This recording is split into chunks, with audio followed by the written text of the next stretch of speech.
Welcome back to another episode of Legacy Battle. I'm Michael Adams. Our panelists tonight, well, we got from Steelers Nation South, Rollo Coffin, Ball State athlete Paul Avocott, Penn State Collegiate All-Star Kevin Adams. And welcome back to Paul. It's been a long, long time since we had him.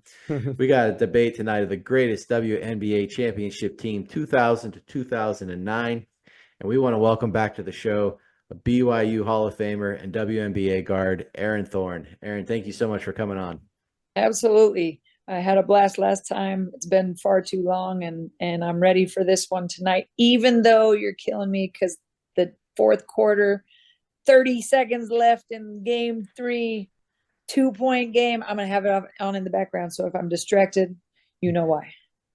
As I see, we all locked out. We were watching the hockey game tonight, and it just ended in overtime right before we started. So here we Convenient go. for you. Well, as always, we'll have some questions for Erin afterwards. About her career and things going on today in the WNBA. And our honorable mention tonight, the team that just missed our top four is going to be the O2 Sparks. But we are going to start out tonight with the '07 Phoenix Mercury.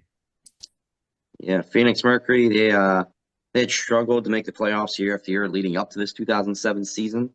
But in this season, they had a three-headed all-star, Diana Taurasi, Penny Taylor, and Cappie Pondexter. They changed the history of this franchise. I want to say that this actually may have been the start of a, dare I say, dynasty over there in Phoenix.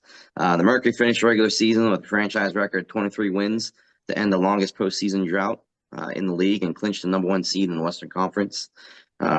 This was their 11th season in the league, but it ended up being their first WNBA title. They continued their regular season dominance through the first two rounds of the playoffs. They would sweep Seattle Storm, San Antonio Superstars to advance to the finals. They would end up losing game one to Detroit Shock, who finished the season with the best record at 24-10. This ended their playoff win streak, even though two of the three-headed monster, Cappie and Taylor, they were combined for almost 60 points. In game two, they would win easily by 28 points behind a 30-point performance by that third member of the three-headed monster, Taurasi. Game three at home, they would lose by 5 points, being down 2-1 in the best-of-5 series. Game four, they would be down 4 points with a minute 55 left to play. Cappie would come in clutch during this game at the end. She would assist on a three-pointer. There's a forced turnover. She would drain a baseliner to take the lead. Detroit would shoot a mid-range to retake the lead. And then Cappie would finish off with a clutch shot to end up winning the game 77-76, forcing game five. Once again, in game five, Cappie would shine with 26 points, 10 assists, 4 rebounds, and a steal on her way to becoming the WNBA Finals MVP. They would coast a 108-92 victory in that game, getting their first title. Their three-headed monster would all be in the top 11 in scoring that season. They're the only team to have more than one in that range. They had 4 in the top 20, which was most of any team, 3 in the top 8 for points per game. Their center was 4th in blocks, 5th in rebounds. Taurasi led the league in three-pointers by 21 three-pointers ahead of second place. They would lead the league in points per game with 89. The next closest was at 81. This team definitely had the offense. I'm not going to lie, their defense was a little shaky, but that offense was more than enough to make up for it. Wasn't it on defense? Like, I know they were scoring over 80 points a game, which is definitely the high tonight, but weren't they giving up like 80 as well or something? They were. There was Crazy like like an that? average of 80 a game That's what I defense-wise. thought. Erin, I guess they just outscored everybody. Yeah, so Paul Westhead came over, right, from the NBA side, and he kind of instilled that run and gun offense that they really thrived in. I mean, 88 points at that time was unheard of. And not just 88 points, but I look back at the stats and saw that they had 20 plus assists per game. So they were sharing the ball and making the right reads and making the right passes to those shooters. And the three-head monster was amazing, but the unsung heroes in that year were Kelly Miller and Kelly Mazzanti, who were gunslingers themselves and didn't maybe have the same stats as the other three, but they were kind of the X factors when you tried to take something away from the big three. It didn't matter. Somebody else was going to knock down something. And at that time, Detroit was kind of the juggernaut. So for them to overcome them in the finals. I mean, that was a big year for them. You mentioned like a run and gun was basically, were they pulling that from the Phoenix Suns when we had like Nash and Stoudemire out there? Yep. That's okay. Yep. Yeah. Yep. That And that's an Westhead did it, what he coached in college too, and that was kind of what he was known for, is that just get a shot up as fast as you can, and threes are more than twos, and let's just go try to outrun everybody and outpace everybody and outscore everybody. Kevin, you said Dynasty. How many did they end up winning? Well, they won in 07, I believe it was 09, and then 14. I mean, 14's a lot later, but yeah, I mean, Tarasi was still there, so that, yeah, absolutely. Rossi is still there. Yeah, that's true. That's true. She has slowed down, but that's Yes. okay. Let's move on to I mean, it's just big names on all these teams, but the '04 Seattle Storm. Yeah, we didn't have a three-headed monster, but we had Lauren Jackson and Sue Bird, coached by Ann Donovan. 2004 WNBA champions was the Seattle Storm.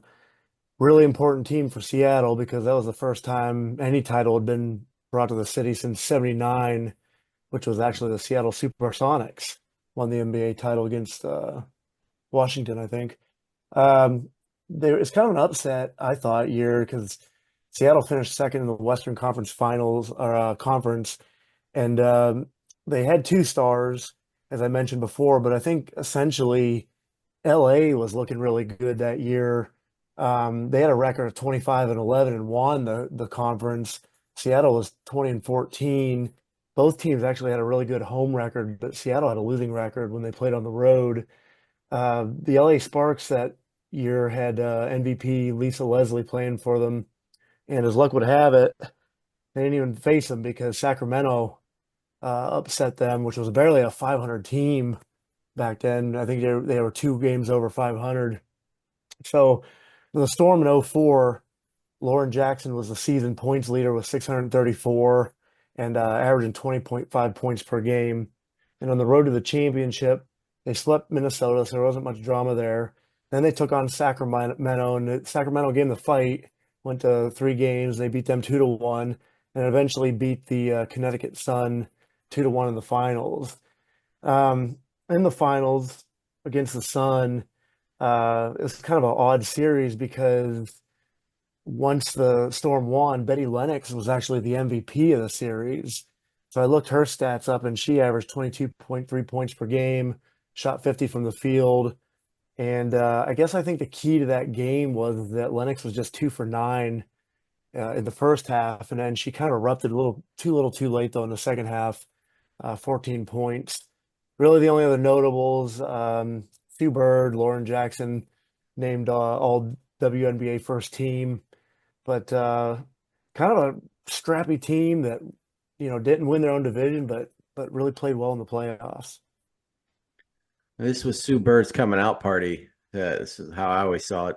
Erin, what were your thoughts on this team? And like you said, they didn't have three-headed monsters. So if we took one of those people away, how good would they be? Yeah, I mean, Lauren Jackson was a beast in her prime when she was healthy.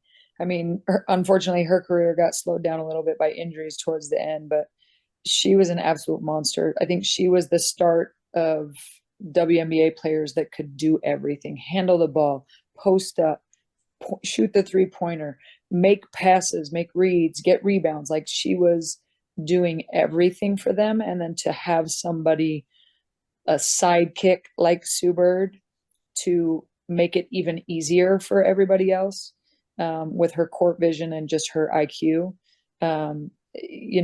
That is, I love that you brought up Betty Lennox because that was my little earmark. Yeah, she was the MVP because she went crazy in those playoffs. And those X factors, those people that you don't expect, are always the fun ones to kind of go, yep, that made a difference. Like, even now, Benijah Laney this year with New York, game 2, they won because she went crazy. And she's not necessarily the Breonna Stewart or the Sabrina Ionescu or the Jonquel Jones. She's not getting that type of publicity, but those role players end up helping you win championships. I feel like we see that in the playoffs way more than we ever see it in the regular season. I mean, just to go a baseball reference, and Paul will be very familiar with this. Yeah. Mark Lemke from the Atlanta Braves, man. Guy didn't do anything for Yeah. 10 years during the regular season, but he got in Barely the 200 playoffs. He hitter. was clutch. Yeah. Like, it's just crazy. Like how one player will just get hot and can change a whole series. It's absolutely shocking. But yeah, let's move on to we said shock. Let's move on to the 03 Detroit Shock. Well, as we are doing this cast, there's a fantastic game going on right now. So check that out when you can. But the '03 Detroit Shock were one of the biggest worst to first teams in WNBA history. In 2002, the Shock started 0-2 under Coach Greg Williams and made a change after their 10 straight loss. And they had lost the last 6 of 10 the year before. So they were 4-16 before the move to the great Bill Laimbeer, because y'all know I'm a Pistons fan. They immediately improved in the last 22 under him, winning 9 of those contests. But heading into 2003, Laimbeer wanted a solid front court to build around a young star, Swing Cash from UConn. They would bring in center Ruth Riley from the University of Miami, and LSU star Cheryl Ford, the daughter of Utah Jazz great Karl Malone, and build around guards Elaine Powell and Deanna Nolan, which would be the top 5. They would lose the first game of the '03 season and then reel off their next 8 wins and finishing 25-9 to finish first in the Eastern Conference. In the playoffs, they would rock the Cleveland Rockers 2-1 in the first round and sweep Nikisha Sales and the Connecticut Sun in the second round. This would shut up a showdown with the 2-time defending champ, Los Angeles Sparks, and future Hall of Fame Lisa Leslie. They would lose game 1 at home by 12, but the Shock would eventually shock the world, beating the Sparks 62-61 in game 2 and 83-78 in game 3. Ruth Riley would win W Finals MVP. Cheryl Ford would be the Rookie of the Year, and Coach Laimbeer would win Coach of the Year. It would be their first of 3 titles in a 6-year span. And ironically, both Detroit teams, the men's and women's, both beat the LA teams for their first titles. So, Aaron, they stopped LA from the dynasty, and this was actually kind of an upset. I remember at the time, I mean, everyone's like, okay, yeah, Lisa Leslie, LA's taking it. What were your thoughts when you saw that the Sparks got knocked off? I mean, again, you listen, Ruth Riley played a role a little bit. I mean, they brought her over, but during the regular season, she didn't do a ton. And then again, you say she ended up being the finals MVP because she just had one heck of a series. A name, I don't know if you did mention, Deanna Nolan. When people ask me from my playing days, who was the toughest person to guard, without hesitation, Deanna Nolan. She was not necessarily getting the hype, but she was a huge part of every single one of their championship runs, like huge. And just her sheer athleticism and her IQ and the speed with which she played, that she was different. Swing Cash had an unbelievable year that year. They had 6 players scoring almost 9 points or more per game that year. Swing Cash, Deanna Nolan, Cheryl Ford, Ruth Riley, Kedra Honkorn, and then Elaine Powell. I mean, they were deep that way. They dominated the boards that year, out rebounding opponents in like 95% of their games or something like that. Ridiculous. And like you said, LA was the heavy favorite at that time because leading into that year, it had been 3 years Houston Comets, 4 years, whatever it was, the first 4 years Houston Comets, next 2 years LA Sparks. And it was like, okay, here goes another LA Sparks season, and the WNBA was definitely having their dynasties to start. And here comes Detroit Shock, and like you said, shocking the world and taking down LA. So definitely a shock to the world, but that team was so deep that if you played against them, you knew how good they were. I like how you mentioned that they dominated on the boards because when Bill Laimbeer came in, he added that physical style of play that they were really missing. Yep. So yeah, being one of the bad boys, it makes sense. But let's go on to our final team tonight. It's represented by me, the 2000. So they just make this list, the year 2000. Houston Comets. They come in, they complete the dynasty with the 4th in a row. I mean, that's just incredible. They rolled through the regular season going 27-5. That's the best winning percentage tonight for any teams by far tonight. They get to the playoffs and they steamroll the league. They didn't lose a game the entire playoffs. Boom, straight through. Only team tonight to do that, I might add. Now, the team's point per game is second tonight to Kevin's, but their points allowed is first. They only gave up, I think, 64 points a game, somewhere in there, which is by far the best tonight. The Houston, though, they was led by all-time greats, Cynthia Cooper, Cheryl Swoops, and 9-time WNBA All-Star Tina Thompson. She doesn't get enough love, when it comes to this team. All three were named to the WNBA 25-year anniversary team in 2021. So we have a three-headed monster of our own here. Cooper wins the finals MVP. Swoops wins the season MVP and defensive player of the year. So all the accolades were going to these guys. And of course, they were coached by Van Chancellor, a member of the Naismith Basketball Hall of Fame, the Women's Basketball Hall of Fame. He coached 4 WNBA championship teams. In 2004, he took Team USA to the Olympic gold. So they had the coaching. They had every aspect of the game. They're the best, one of the best defensive teams in history. I realized that at this point, Cynthia Cooper was, 37 years old at this point. But the girl could still D up and she could still play. And Swoops was probably the best player in the league at this point. So I love them. I think they're the best tonight. We'll see what happens in the vote. Erin, your thoughts on what ended up being the end of this dynasty? Yeah. I mean, you nailed it on the head. Another three-headed monster. Swoops was as dominant as ever. Cooper, for being at the tail end of her career, is crazy that she was averaging 17 points a game. Like, you think of most people at the tail end, they're not doing that. And like you said, Thompson was right there at about 17 points a game too. So just like we talked about with Taurasi Pondexter Taylor at 19, 17, and 17.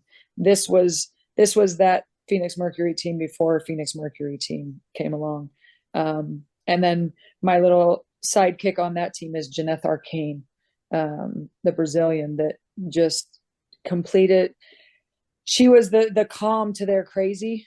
If you know those three, Cooper, Swoops, and Thompson, love them all, but they are some personalities. So to have somebody like Jeanette Arcane there to calm things down and keep a level head and make sure the train kept rolling, she was super important. Crazily enough, as good as they were 27-5 during the regular season, they finished second to the LA That's Sparks. right. Yeah. So Oh, you left that fact out, Mike. technically, I guess you could say an upset, but not since they had won the previous three. So yeah, no, these are all 4 great WNBA championship teams. 27-5, Kevin. I didn't leave that part out. 27-5. They lost 5 freaking games, but You and Kevin though had 3 stars each on your team, man. My team did it with 2 stars. that's true. That's true. Well, let's move into our vote. Cannot pick your own. Rollo, we'll start with you. Who are you taking? When you win 4 straight titles in any sport, that's extremely difficult. And then you have one of the greatest WNBA players of all time, rounding it out, 3 of them. You got to go with the Comets. Kevin? Yeah. There's Kevin. Well said, I Kevin. don't like going with my brother's teams. This is bull crap. Gotta Well, go with Houston Comets. Yeah, I mean, congratulations to you, Mike. You gave yourself the best team, Yeah, and exactly. you rigged the whole thing. Is and that then, how it works? and I'll vote for you, and you didn't take 17, 18 minutes to describe him like Kevin did his team. So, I mean, that's fine. Good job, Mike. Way to All rig it. right. Well, I'll take Kevin's Mercury because any team with Diana Taurasi is going to be, one of the greatest teams of all time. So I'll take the Mercury there. Erin, who would you take? So I have a little bit different twist on it, right? Good. So the Comets were so dominant for 4 years that you almost expected it, right? The Sparks back to back, you kind of like that second year, you expected them to win because they were loaded. They had Lisa Leslie, Tamika Dixon, Delisha Milton-Jones, Mwati Mabika, Nikki Teasley was coming in just as a youngster. So that was kind of expected. Phoenix Mercury with that three-headed monster. I'm torn between the Detroit Shock and the Phoenix Mercury because I love the Phoenix Mercury because of the 88 points a game, the style of play, and the fact that they had 20 assists. Like, I like the extra stuff, right? Not just that, but they had a tough, competitive 3-2 series win. Fought back being down 2-1. Same thing with the Detroit Shock. They lost game 1. And they barely survived game 2, right? And that was back when it was just a 3-game series. So they barely survived game 2, and then game 3 kind of dominate from start to finish. But the depth, and they dominate the boards, right? Like, so I like the other stuff that it's competitive. I think the greatest champion, if we're talking about 1 year, should be in the most competitive season, right? Houston was so dominant, it wasn't even a question. LA in 2022 was so dominant, it wasn't really a question. So these other two teams is like,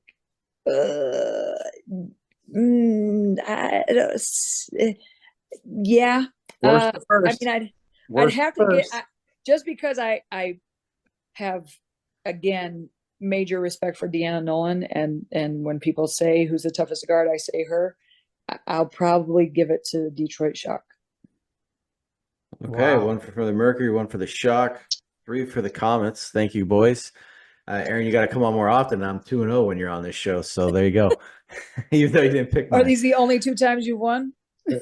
No, but I don't have a great winning percentage. But well, let's move into our Q&A here. We're gonna go one question each today, guys. So make it your best question.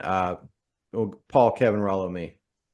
Oh, you want the best question? Okay, I'll start the worst. Not the second best. Yeah. Well, I was hoping I'd win so I could ask the first question because I wanted to ask you this. I mean, I love Caitlin Clark, who doesn't? But we've talked tonight about 10, 15 stars. So I don't think there's any more stars now than there was when you were playing. But I guess I wanted your professional opinion because you were involved in it.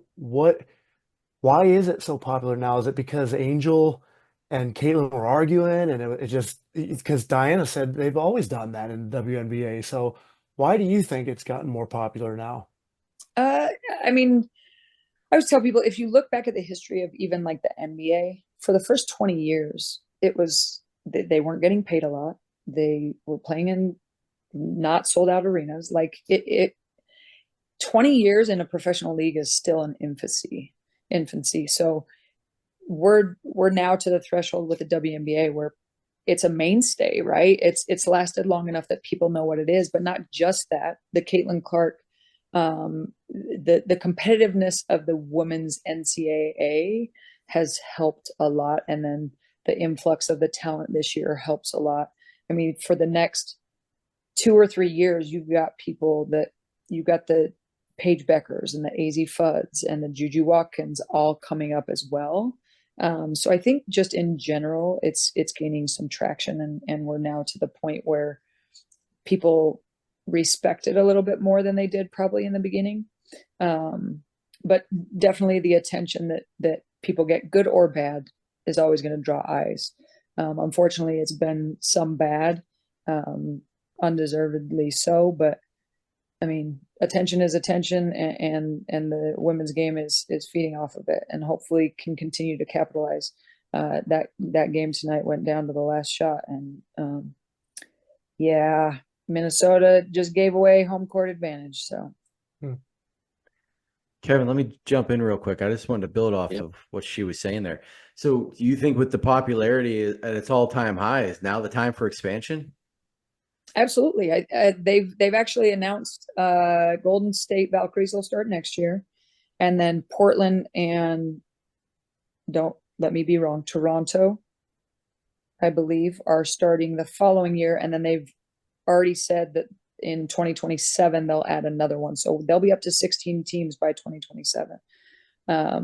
Again, I think it's the exact right time. I think everything's kind of hitting its groove right at the right times, and they're capitalizing on it with the expansion, which then gives more opportunities for more players. That's the biggest thing. Is I think there's some people that aren't in the league right now that definitely could be, just because there's not enough opportunities.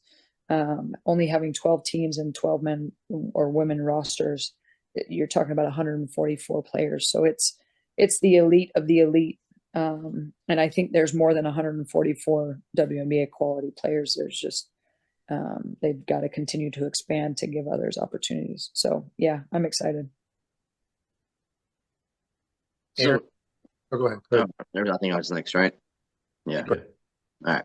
So, looking at your free throw percentage, Whoa. I gotta. So in college, you were averaging around 83%, 86 actually. I think after because Yeah. you were in the 90s that last year at BYU, but then you had a couple seasons there in the WNBA. You had 100% free throws, and then a bunch of seasons in the 90%. What do you think? What changed? Moving from college to Yeah. I think, I mean, in college, you're doing the best you can to balance basketball and school and life and everything. And in the WNBA, you get to dedicate all your time to your craft. So, I mean, you're really talking about probably like a 7% increase with probably less shots as well. But I mean, free throws is more mental than anything once you get to that level. Everybody knows how to shoot. Everybody shoots hundreds and hundreds of free throws. It's just that confidence to step up to the line and know that it's going in. Erin, I think this is the popularity of the WNBA with Caitlin Clark and Angel Reese and a lot of these other players coming through this year. Ratings are up ridiculous, like over 156% in TV viewing. Who do we think? We know that Paige Becker is probably going to be the first pick next year. Who do you think is another player that's going to come in next year and help with Paige Beckers and help elevate the game a little more? Oh man, there's a lot of talent in the NCAA right now. I think Haley Van Lith has a huge following, popularity. She'll bring in some eyes.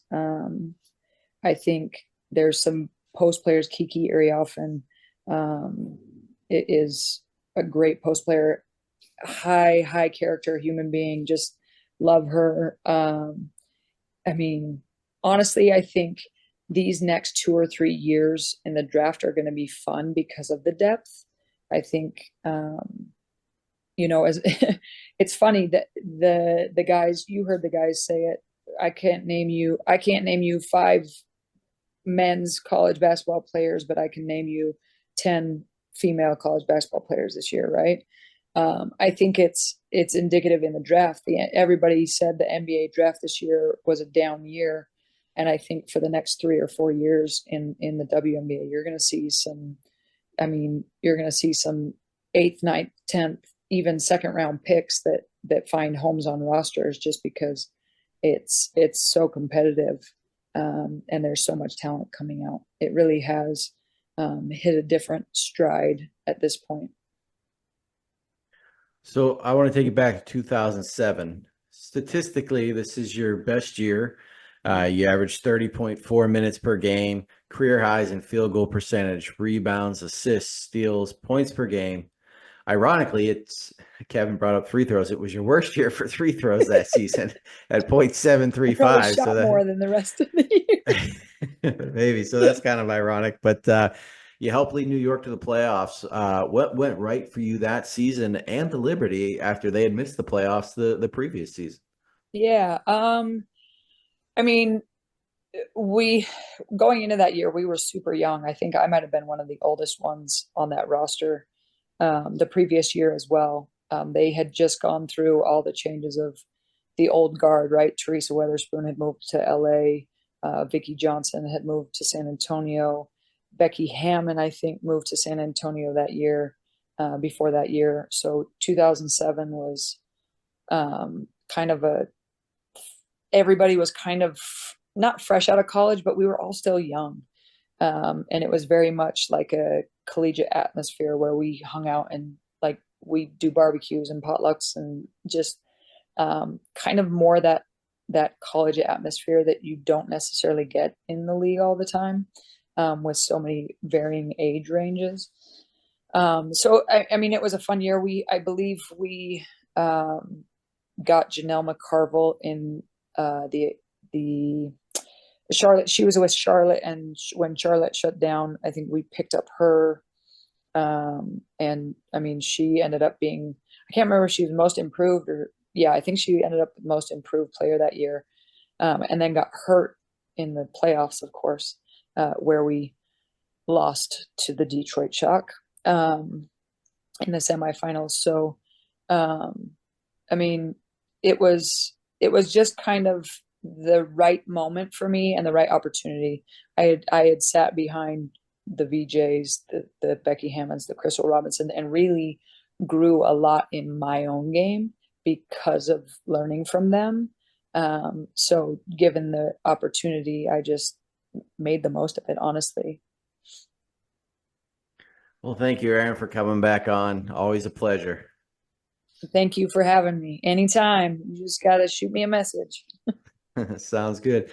Remind everybody, hit that like, subscribe, notification button. I can't tell you how important that is. We'll see everybody next time. Have a great night.